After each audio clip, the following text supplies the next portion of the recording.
All right, so get ready, because on today's deep dive, we are going deep, deep, deep into some pretty wild stuff happening in politics right now. I know, right? I can't wait. Buckle up, because we're talking about Mitch McConnell. Oh, okay. Yeah, Mitch McConnell. Yeah. This guy, longtime Republican leader in the Senate. Yeah, of course.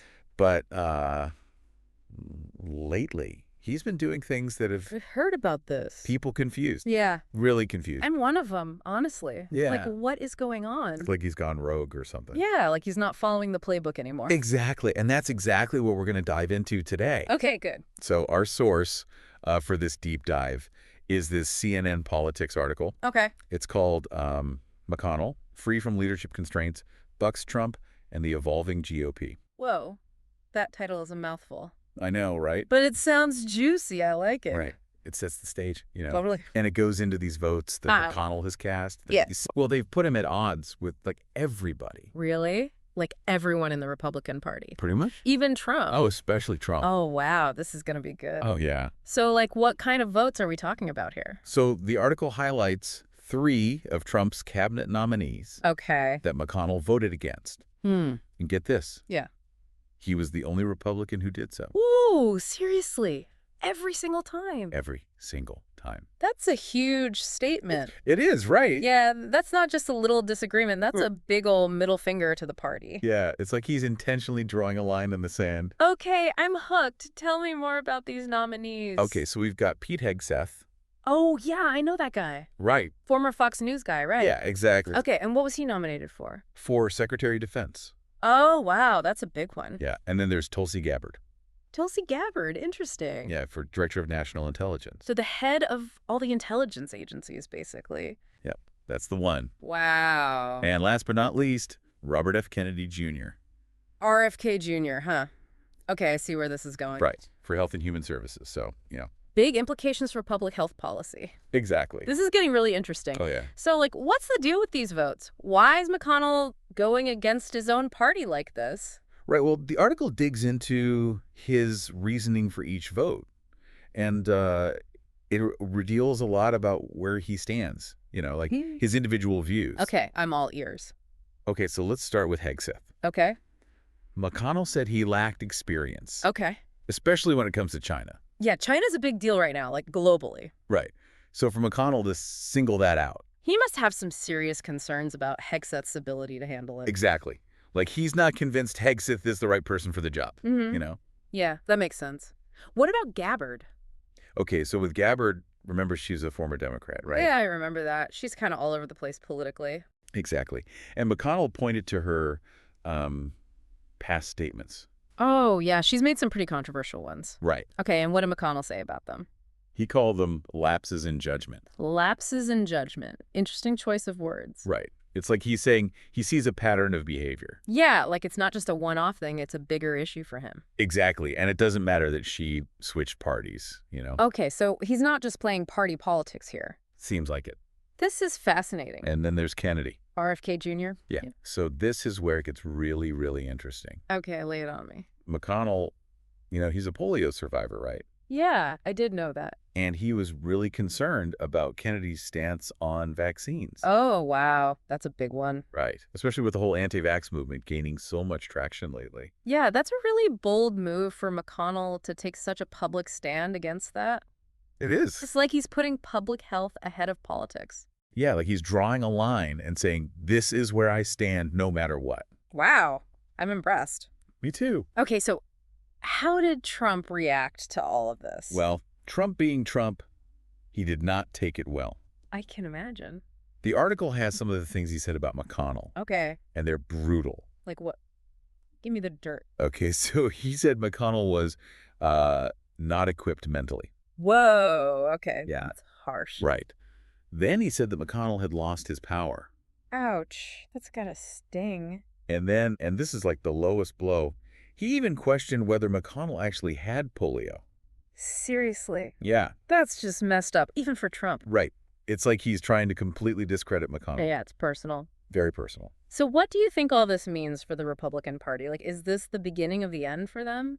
It's like we're watching a political drama unfold right in front of us, right? Totally. Old guard versus the new Yeah. ambition clashing with ideology. It's like a Shakespearean tragedy, but with tweets and talking heads. Exactly. Yeah. And makes you wonder where everyone else in the Republican Party stands. Right. Like, are they Team McConnell or Team Trump? Yeah, because no one wants to choose the wrong side when everything's so up in the air, you know? Totally. It's like a high-stakes game of political musical chairs. And the music just stopped.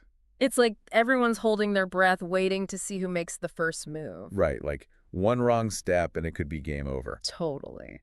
So how have other Republicans reacted to this whole McConnell thing? Are they freaking out? Well, it's a mixed bag, really. Okay. Some are like, whoa, what is happening? Yeah. Like Senator Thune, he seems to be playing it safe. Yeah, makes sense. Like he's just watching how it all plays out, you know? Right, because no one wants to jump the gun and end up on the losing side. Exactly. Smart move. But others are definitely frustrated. Makes sense. They think McConnell's ruining things. Yeah. Like, he's supposed to be on their team, right? Yeah. And they need to show a united front, especially with the Democrats, you know? Mhm. Right. Right. But he's not making it easy. No, not at all. And the Democrats, well, they must be loving this. Oh, totally right. Like, see, we told you so. Yeah, it's like they're sitting back eating popcorn. Totally. Enjoying the show. Right, but they're also probably a bit wary, you know? Oh, for sure. Like they know McConnell. Right. They've seen what he can do. Yeah, they haven't forgotten how he blocked Obama's Supreme Court nominee. Exactly. That still stings. Big time. So they're not going to be jumping up and down, like, welcoming him with open arms? No, definitely not. It's more like, okay, we see you, McConnell, but we're watching you. Yeah, like, don't think you can just switch sides and be our buddy now. Exactly. So everyone's kind of like, what is McConnell's game here? What's he trying to do? Right. Like, is this a one-man show, or is he the first domino to fall? Yeah, is this like a sign of bigger changes to come? Good question. Right. And part of that, I think, comes down to the fact that he's not in charge anymore, you know? Oh, yeah, he stepped down from leadership after, like, what, 18 years? Yeah, something like that. And the CNN article, it uses the word liberated to describe him now. Liberated, huh?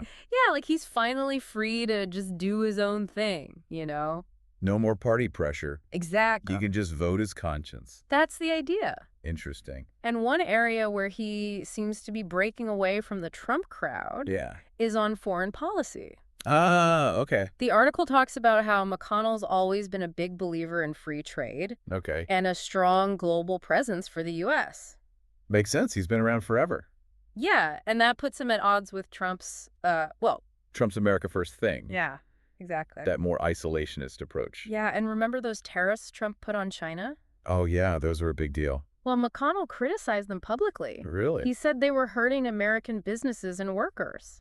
Wow, that's pretty direct. Right. It's like he's challenging Trump's whole economic policy. Yeah, so it's not just foreign policy, it's economic too. Exactly. It's like he's trying to pull the whole party back towards a more traditional, globally engaged stance. Okay, so is this going to work? I mean, is anyone actually listening to him? Well, that's the big question, isn't it? Yeah.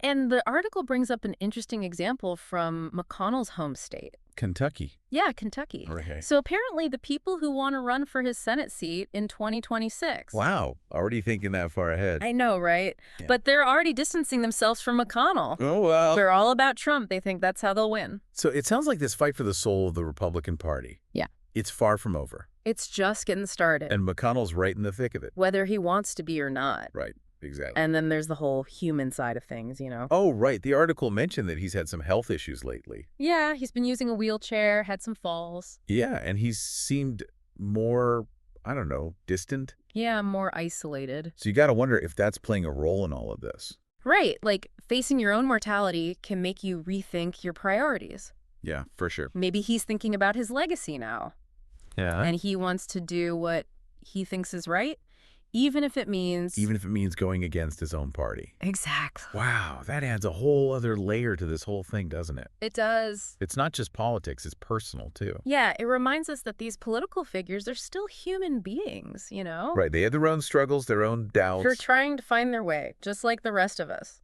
So, with all that said, Yeah, why should our listeners care about this whole McConnell saga? that's a great question. Right. Like, what makes this more than just another political story? Well, it's easy to get lost in the weeds, right? Yeah, like, who's down in the polls? Exactly. But this McConnell thing, Yeah. It feels different. It does, doesn't it? Like he's forcing the Republican Party to take a good, hard look at themselves. Yeah, like look in the mirror and ask, who are we? Where are we going? Exactly. And that's why this deep dive matters, even if you don't follow politics super closely. Right, because it's not just about McConnell or even just the Republican Party. It's about something bigger. Yeah, it's about American politics as a whole. And where we're headed as a country. Exactly. And that's, I don't know, kind of terrifying, but also exciting. Yeah, totally. Like we're watching history unfold in real time. Yeah, it's like a political thriller, but we don't know the ending yet. And that's the million-dollar question, isn't it? Yeah. Is McConnell a relic of the past? Yeah. Or is he like a trailblazer, you know? Right. Forging a new path for the Republican Party. In a world that's changing so fast. Yeah, it's tough to say, honestly. It really is. But here's what I find really interesting. Okay, what's that? The article mentions how McConnell's known for his long game. Oh, right. Like he's always thinking several steps ahead. Yeah, he's a master strategist. Exactly. So even if what he's doing now seems, I don't know, weird or self-destructive, maybe he's got a bigger plan in mind. Ooh, okay. I like where this is going. Right. So let's, put on our conspiracy theory hats for a second. Okay, hit me with it. What if McConnell's doing this on purpose? Intentionally shaking things up? Yeah, like trying to force a change within the Republican Party? Interesting theory. Right. Because he doesn't have to play by the rules anymore. He's not bound by leadership. Exactly. He can say and do whatever he wants. So maybe he's trying to show everyone how broken the party is. Like, this Trump stuff isn't going to work in the long run. Exactly. Or maybe he's trying to, pull the party back towards the center. Yeah, more pragmatic, less extreme. Right. Maybe he sees himself as the voice of reason. Trying to save the GOP from itself. Okay, but that would require a massive shift in the Republican base, wouldn't it? It would, for sure. Like those voters who are all in on Trump. Yeah, it would take a lot to convince them to change course. So what do you think? Is McConnell crazy? Or a genius. Or both? Maybe a little bit of both. Right. But it's fascinating to watch. Totally. It's like a high-stakes political drama. So for our listeners out there, what can they do to make sense of all this? Well, I think the most important thing is to pay attention. Okay, to what? To everything. Yep. What McConnell says, what he does, who he aligns himself with. Right. Look for those signals. Exactly, because they might be subtle, Yeah. but they're there if you know where to look. And don't be afraid to question everything. Yeah, challenge your own assumptions. Right. Be open to different perspectives. Even the ones that make you uncomfortable. Because that's what it means to be engaged. Exactly. It's about being informed, being critical, and forming your own opinion. Well said. Well said. So, to sum it all up, it seems like Mitch McConnell's on a mission. Yeah. But what that mission is, who knows? Is he trying to save the Republican Party? Destroy it, reshape it in his own image? We'll have to wait and see. But one thing's for sure, he's not going down without a fight. And the outcome of this battle could change the course of American politics. No pressure, Mitch. Right. So to everyone listening, thanks for joining us on this deep dive. It's been a wild ride. It has. Keep those brains engaged, folks. And we'll catch you next time.